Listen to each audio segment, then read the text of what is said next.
Here's a question I often ask my English-speaking students. Which of these pictures is a better illustration for the concept drank, and which is better for drank up? Most people answer that the picture on the left is best for drank, and the picture on the right suggests drank up. Well, what's the difference? In English, to drink up suggests completion. An action has been performed. It was completed, and there's a result. The juice is all gone. I drank it up. Now, if we say just drank, that doesn't really tell us whether the action was completed or not. Is there still some juice? We may not know, or we may not care. But we don't seem to express this contrast systematically in English. You can't watch up a movie or read up a book. There may be other ways to express that you've finished something, but often in English, we're just not too concerned with this nuance of completion with a result. In Russian, though, the notion of an action being completed with a result is fundamental. It's a really big deal. It is so important that for nearly every English verb, you'll be learning a pair of related Russian verbs. One that specifies an action with completion with a result, and one that doesn't.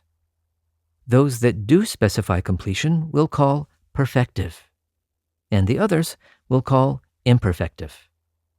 Now let's flesh this out a little more.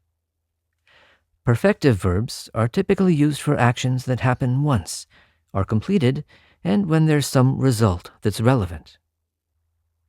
Imperfectives are used for repeated actions, or when you emphasize duration, when the action wasn't completed, when the action is described in progress, or when it's just not important whether it was complete or not, when the point is just whether it did or didn't happen. This is kind of abstract, and we'll look at some examples in other videos. But for now, let's touch on just a few more important points. You'll nearly always be learning verbs in pairs. In most books, the imperfective will be given first. Always be sure to learn both aspects for a verb, because you will be using both all the time. The names imperfective and perfective sound like the names of tenses in other languages, but in Russian, imperfective and perfective are not tenses, but aspects, ways of viewing and expressing an action, not limited to a specific tense.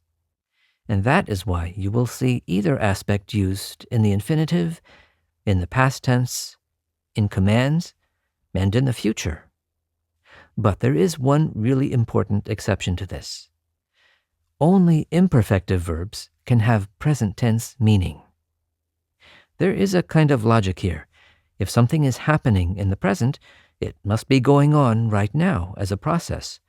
Or maybe it's a general repeated action. And since only imperfective verbs are used for repeated actions or actions in progress, only the imperfective can have present tense meaning. Summing up, the Russian equivalent for nearly every English verb is a pair of verbs in two aspects, imperfective and perfective. The perfective focuses on completion and result. The imperfective says nothing about completion or result.